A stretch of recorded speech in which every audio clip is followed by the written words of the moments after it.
সবাইকে সকল দর্শক স্বাগত। আমি আপনার প্রিয় মৃত্যুঞ্জয়। আজকে আমি চলে এসেছি রানাঘাট লাইনে চাকদহের শ্রীগুরু আশ্রম সঙ্গে, যেখানেতে আজকে বাৎসরিক অনুষ্ঠান হচ্ছে প্রতি বছরের ন্যায়। এবছর এখানে প্রচুর মানুষের ঢল এখানে নেমেছে, আপনারা দেখতেই পাচ্ছেন। আমি দেখাতে বলবো ভিতরটা, এখানে প্রচুর মানুষ এসছেন।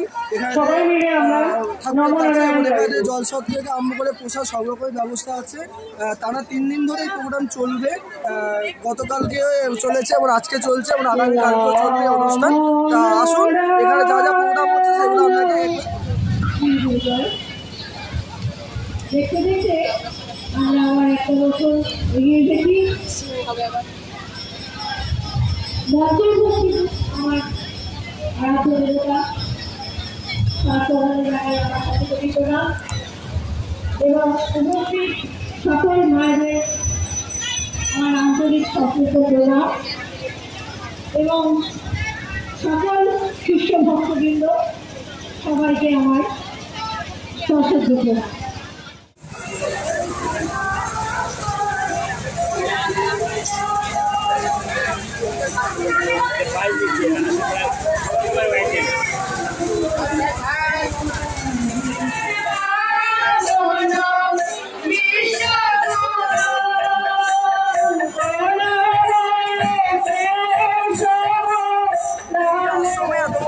অনুষ্ঠান দূরদূরান্তের প্রচুর মানুষ এসেছে, তাদেরকে একটা পোশাক বা অন্যভাবের ব্যবস্থা করে দেওয়া হয়েছে, সেটা আমি এখানে তাদেরকে পেয়েছি। আমার নাম অরুণ কান্তি কর্মকার, চাকদা শাখা আশ্রমে আমি থাকি বা এই সময় যুক্ত আছি। এই আশ্রমে ভালো মন্দই বলেন বা শাখার সঙ্গে ভালো মন্দ বলে সব কিছুতে আছি। এই শাখার সঙ্গে কমিটির মধ্যে রয়েছি। যার আজকে আমাদের উৎসব, আমরা এইভাবে উৎসবটা চালিয়ে দিচ্ছি। আমাদের 3 দিনের অনুষ্ঠান, আজকে আমাদের দ্বিতীয় দিন মাতৃসংঘ। প্রথম দিন আমাদের শোভাযাত্রা এবং ধর্মীয় বিভিন্ন গান এবং গুরুদেবের কিছু স্বরচিত কিছু বাণী নিয়ে একটা গীতি আলোক্য পরিবেশিত হয়েছে গতকাল। আজকে আমাদের এখানে মাতৃসংঘে এখন অনুষ্ঠান হচ্ছে। মাতৃসংঘের পরে আমাদের বিকালবেলায় আরও কিছু ধর্মীয় সঙ্গীত অনুষ্ঠান হবে। আগামীকাল তো মহোৎসব। এই মহোৎসবে আমরা সবাই চাকদার যত ভাই ভক্তবৃন্দ সবাই একসঙ্গে আমরা এই অনুষ্ঠানে অংশগ্রহণ করেছি। এইভাবে আমাদের মোটামুটি এখানে সব তো ওইভাবে করা যায় না, তা মোটামুটি আমরা 3000-এর উপরে আমাদের উপস্থিতি আশা করা যায়। এবং এই বছর এখন পর্যন্ত আমরা রিপোর্টটা করতে পারছি না। আমরা রেডি আছি। আমাদের বিভিন্ন মানে যেসব দ্রব্য দরকার, আমাদের চাল ডাল বা অন্যান্য সামগ্রী, সেই সব আমাদের প্রচুর করে মজুদ আছে। তাতে যদি আমাদের আরও 1-2 সবাই কৃপণ বা ভক্তবৃন্দ বা পাড়া প্রতিবেশী চলে আসে, আমাদের কোনো অসুবিধা নেই। আমরা সেইভাবেই আমরা মানে কি এরকম কোনো ব্যাপার আছে যে এই আশ্রমে দীক্ষিত হলে না, এরকম কোনো ব্যাপার নেই। গুরুদেব সবসময় যেন বলেছে সর্বধর্ম সমন্বয় কি, এবং আমরা যার যার গুরু গোসাইকে সেইভাবেই বলতে ধনী দেই। এই হিসাব করেই আমাদের এখানে কোনো রকমভাবে আমাদের এটা হয় না। এখানে যারা আসে তারা বিভিন্ন ধর্মের হতে পারে, বিভিন্ন গুরুর দীক্ষিত হতে পারে, বিভিন্ন জায়গার লোক হতে পারে। আমাদের এখানে সবার জন্য সর্বসাধারণ, এটা আমাদের কাছে গুরুত্বপূর্ণ উৎসব। এই উৎসবে আমরা সবাইকে আমন্ত্রণ জানাই। এখানে কোনো নির্দিষ্ট কোনো কারোর জন্য আমরা কখনো অপেক্ষা করি না বা তাদের জন্য যে আলাদা ব্যবস্থা তা করি না। এখানে সবার উৎসব, সবাই সবাই আমরা একসঙ্গে উৎসব একসঙ্গে। আমি এই অনুষ্ঠানের যে মেন যে কর্মী এখানকার, তা আমি ওনাকে পেয়েছি। ওনার সঙ্গে 2 একটা বলে দেবো। আমার নামটা আমার অশোক দত্ত। আচ্ছা, আজকে কী কী প্রোগ্রাম হচ্ছে ভাই? গত 3 দিন ধরে কী কী প্রোগ্রাম হচ্ছে দেখি। গতকাল আমাদের এখানে প্রোগ্রাম ছিল শোভাযাত্রা, তারপরে পতাকা উত্তোলন, তারপরে ভাগবত পাঠ, কালকে সঙ্গীত সন্ধ্যাবেলা, এই যে কালকে অনুষ্ঠানটি শেষ করেছি। আজকে তো সকাল থেকে আমাদের এখানে টিফিন দেওয়া হয়। মূলত আজকে মাতৃসংঘ চলবে কতক্ষণ, সেটা হচ্ছে যে 1টা থেকে 4 ঘন্টা মতন লাগবে, ওই 5টা সাড়ে 5টা পর্যন্ত মাতৃসংঘ চলবে। এরপরে আমাদের অস্ত উদয় নাম শুরু হবে, যেটা আগামীকাল পর্যন্ত চলবে সকালে। তারপরে যে যথারীতি নিয়মকানুন আছে সেসব নিয়মের পরে তারপরে আমাদের তার অনুষ্ঠান যা হয় মহাপ্রসাদ বেলায়। তারপরে আমাদের ছাত্রছাত্রীদের মধ্যে খাতা গ্রহণ প্রোগ্রাম আছে। এই যে আমাদের এই বিল্ডিংয়ে প্রোগ্রাম হচ্ছে। এখানে আশ্রমটা মোটামুটি কত বছর? আশ্রমটা মূলত তৈরি হয়েছে 1362 সালে প্রতিষ্ঠিত মানে হয়েছে। একজন আমাদের এখানকার হেমন্ত পাল, কার্তিক পাল, তারা দুই ভাই, একজন নিঃসন্তান ছিল। সে এখানে 5 কাঠা জমি, এটা তো কলোনি, তার থেকে দান করেছিল ঠাকুরের। সেই সময় থেকেই আর কি এটাকে ধরা হয় এবং পরবর্তীকালে আমরা কেন্দ্রীয় আশ্রমের থেকে স্বীকৃতি পেয়েছি। আর 19 বছর আমরা কেন্দ্রীয় আশ্রমের যেটা শাখা আশ্রম বলে আমরা স্বীকৃতি পেয়েছি এবং তারপর থেকে এই বুদ্ধ পূর্ণিমা উৎসবটা শুরু হয়েছে। আমাদের মূলত যে শাখা সঙ্গের উৎসব ছিল সেটা ছিল পৌষ সংক্রান্তি। যেহেতু আমাদের পৌষ সংক্রান্তিতে গঙ্গাসাগর শাখা আশ্রমের উৎসব থাকে এবং সেখানে বিভিন্ন রকম সেবামূলক কাজ হয়, তাই আমাদের ওটা শাখা সংঘের মাধ্যমে আমরা ওটা গুরুত্ব, যেহেতু আমাদের ওই উৎসবটা দিয়েছিলেন, ওটা আমরা ছোট করে গুরু ভাইদের মধ্যে সীমিত রাখি এবং এই বুদ্ধ পূর্ণিমাটা সকলের জন্য এখানে আমরা তাদের জানাই এখানে আসতে। সকল শিক্ষক ভক্তি যারাই আসুন সবাইকে আমরা স্বাগত। তার কাছে আমি একবার ফিরে যাবো। এখানে এই অনুষ্ঠান ছাড়া সারা বছর কি কি প্রোগ্রাম? সারা বছর আমাদের এখানে, যেহেতু আমরা এখানে স্থানীয়ভাবে আশ্রম পেয়েছি, যে সময় আপনি শুনলেন যে গুরুদেব যতটুকু জায়গা নিয়ে আশ্রম তৈরি করেছিলেন, পরবর্তীকালে নাকতলা আমাদের মূল আশ্রম আর কি, তাদের সহযোগিতায় আমরা এখানে যাত্রানিবাস করেছি।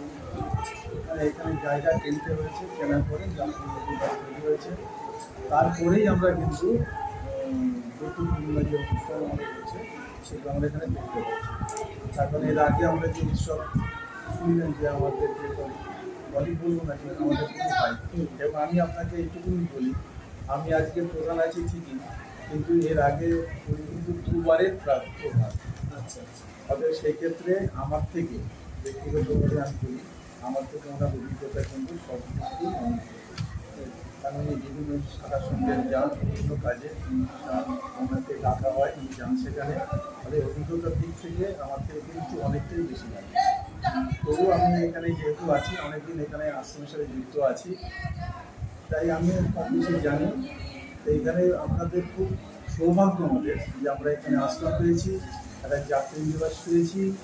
আর শুনলেন তো যেরকম গুরুদেব যেহেতু নিজে হাতে এখানে নবান্ন উৎসব করতেন, মানে পৌষ সংক্রান্তি উৎসবটাকে আমরা নবান্ন উৎসব করছি, সেটাকে আমরা সীমিত আমাদের গুরু ভাই বোনদের মধ্যে সীমাবদ্ধ রাখি।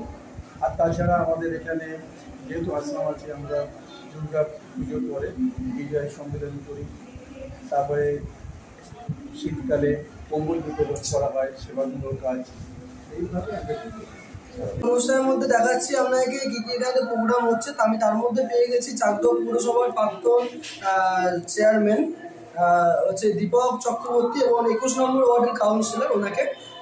দাদা এখানে এসে কেমন লাগছে? আমার নিজের এলাকায়, আমি 21 নম্বর ওয়ার্ডের বাসিন্দা। এই সেই গুরুর আশ্রম 21 নম্বর ওয়ার্ডে অবস্থিত, এটা আমার বাড়ি। সুতরাং এখানে এলে পরে সবারই মনটা ভালো। ধর্মীয় স্থান, সুন্দর একটি পবিত্র জায়গা, এখানে বহু মানুষ সবসময় আসে। আর এখন 10, 11, 12 3 দিন বাৎসরিক অনুষ্ঠান চলছে। কালকে শুরু হয়েছে, নগর পরিক্রমা হয়েছে সারা এলাকায় আমাদের, আজকে মহোৎসব হচ্ছে। কালকে এখানে সন্ধ্যাবেলা সংকীর্তনও আছে। কালকে এখানে বিভিন্ন ধর্মীয় আলোচনা সভা আছে। প্রতি বছরই আসি, কারণ এটা মন ভালো রাখার জায়গা। এখানে যারা আসে তারা অত্যন্ত ভালো মানুষ, তারা মানুষের উপকারে লাগে, ভালো কাজে লাগে। এখানে আসলে পরে সবার মন ভালো হয়। এটা আমাদের কাছে তীর্থস্থান। এখানে এলে আমাদেরও মন ভালো হয়, পবিত্র হয়। সব ধর্মই ভালো, সব ধর্ম শান্তির কথা বলে, কোনো ধর্ম তো অশান্তির কথা বলে না। কিছু মানুষের জন্য কিছু কিছু ধর্মের বদনাম হয়। বাংলার মুখ্যমন্ত্রী যেমন বলেন, বাংলা সর্বধর্ম সমন্বয়ের পীঠস্থান। এখানে সব ধর্মের মানুষ সমানভাবে স্বাধীনভাবে বসবাস করবে, স্বাধীনভাবে কথা বলবে, কারো কোনো অসুবিধা হবে না। এখানে জাতপাত রং ভেদাভেদ কোনো কিছু নেই। বাংলা সবার বাংলা। ধর্মযাত্রা উৎসব সভা, ধর্মযাত্রার উৎসব সভা সবচেয়ে ইদানিং আপনাদের সবচেয়ে বড় উৎসব যেটা, একটা সময় আমি যতটা জানি পুরীর জগন্নাথ মন্দিরে গিয়ে বাংলার মুখ্যমন্ত্রী শ্রদ্ধেয় মমতা বন্দ্যোপাধ্যায়কে দাঁড়িয়ে থাকতে হয়েছিল, তার প্রবেশে যে কোনো কারণে বাধা হয়েছিল। আজকে সে মমতা বন্দ্যোপাধ্যায় পুরীর জগন্নাথ মন্দিরের আদলে দীঘাতে ঐতিহাসিক জগন্নাথ মন্দিরের প্রতিষ্ঠা করেছে, যেটা শুধু বাংলা নয়, ভারতবর্ষ নয়, পৃথিবীর বিভিন্ন দেশ থেকে আজকে বাংলায় দীঘাতে জগন্নাথ ঠাকুর, জগন্নাথ ধাম পরিদর্শন করবার জন্য মানুষ আসছে। আমি বাংলার মুখ্যমন্ত্রী শ্রদ্ধা মমতা বন্দ্যোপাধ্যায়কে ধন্যবাদ জানাই যে বাংলার ইতিহাসে, ভারতবর্ষের ইতিহাসে এই জগন্নাথ মন্দিরের প্রতিষ্ঠাতা হিসেবে ভারতবর্ষ পৃথিবী যতদিন থাকবে বাংলার মুখ্যমন্ত্রী শ্রদ্ধেয় মমতা বন্দ্যোপাধ্যায়ের নাম ততদিন থাকবে। বড় একটা অনুষ্ঠান, তার মধ্যে মাতৃসংঘ অর্থাৎ যে মায়েরা যে প্রোগ্রাম একটা করে থাকে তাদের মধ্যে যিনি মেন মহিলা ওনাকে পেয়েছি, মাকে শিক্ষাদিকে আমি ওনাকে পেয়েছি। আমার জানতে আমরা স্বাগত। আজকে মোটামুটি কতজন মায়েরা এখানে উপস্থিত আছে? আমরা গুনে বলতে পারবো না কতদিন উপস্থিত, তবে আমাদের প্রতি সংখ্যক মায়েরা উপস্থিত, প্রায় 700 মায়েরা তো হয়ে গেছেন আপাতত, আরও মায়েদের আসার কথা এখনো রয়েছে। প্রতি বছরই আমাদের ঠিক এইরকমভাবেই আমাদের অনুষ্ঠান হয়। আর বিশেষ কিছু কি বলবো, আপনারা দেখলে বুঝতে পারবেন এই মাতৃসংঘের আকার যে কি মানে বিশাল। আমরা আমাদের সুযোগ সঙ্গে মাতৃসংঘ যেখানে যেখানে হচ্ছে সেখানেই একটা বিরাট রূপ ধারণ করছে, এবং মায়েদের শক্তিতেই এই শিশুর সঙ্গে কাজ মানে আমরা ভীষণভাবে আমরা এই আশা করি মায়েরা যেন আমরা সেভাবে এগিয়ে যেতে পারি।